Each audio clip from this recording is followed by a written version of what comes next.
இப்போ நான் 5 எண்ணுவேன், அதுக்குள்ளே நீங்கள் சொல்லணும். அப்படி சொல்லலைன்னா உங்களுக்கும் எனக்கு இருக்கிற உறவுக்கு அர்த்தமே இல்லை. என்னங்க எதற்கூட எதை சம்மந்தப்படுத்துறீங்க? இல்லை, நான் முடிவு பண்ணிட்டேன். ஒன்று, உங்கள் கூடயே இந்த பிரச்சனையை சமாளிக்கணும், இல்லை மொத்தமாக ஒதுங்கிக்கணும். என்னங்க என்ன பேசுறீங்க? ஒன்று. கல்யாண், உங்க கோபம் அன்பு எல்லாமே என் மேலதான் இருக்கணும்.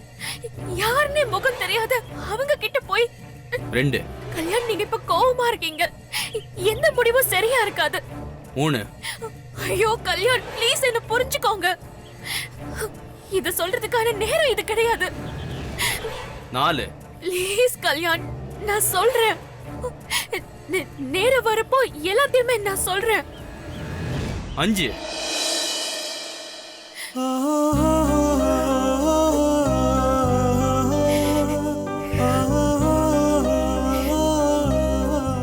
ரொம்ப நன்றிங்க. நம்ம உறவோட அர்த்தம் என்னன்னு புரிஞ்சு போச்சு. நீங்க ஏன் என்ன தப்பா புரிஞ்சுக்கிறீங்க? நான் உங்ககிட்ட ஏதாவது மறைச்சிருக்கேனா? என்னோட எல்லா சோகத்தையும் கஷ்டத்தையும் உங்ககிட்ட தானே கொட்டிருக்கேன். இதெல்லாம் சொல்ல மாட்டேனா?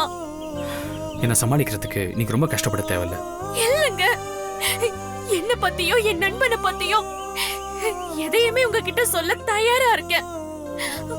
ஆனா எதிரிய ஏன் உங்ககிட்ட இருந்து மறைக்கிறேன்னு புரிஞ்சுக்கோங்க. நீங்க கோவப்பட்டு என்னால உங்களுக்கு ஏதாவது ஆயிடுச்சுன்னா அதை என்னால தாங்கிக்க முடியாது. புரியுதுங்க, இப்ப புரியுது.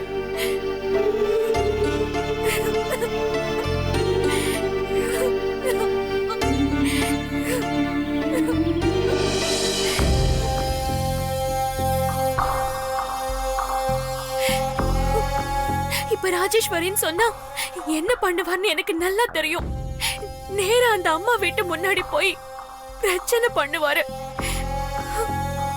இவர் எனக்காக ராஜேஸ்வரியை எதிர்க்க போய் இவருக்கு ஏதாவது ஆயிடுச்சுன்னா அதை என்னால தாங்கிக்க முடியாதும்மா.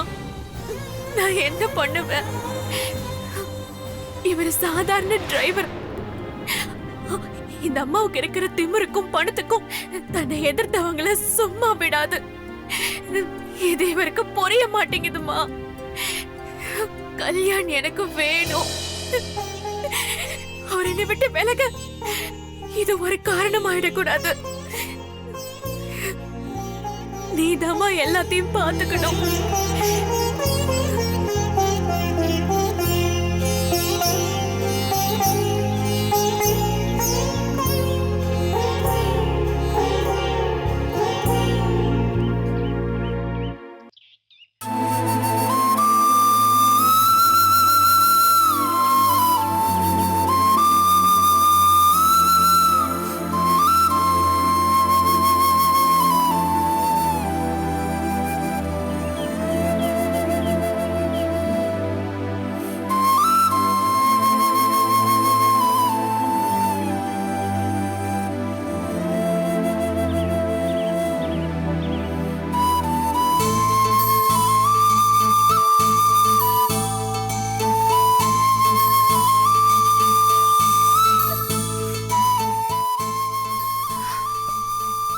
சாரிங்க, நான் உங்களை வருத்தப்பட வைக்கணும்னு எதுவும் செய்யல.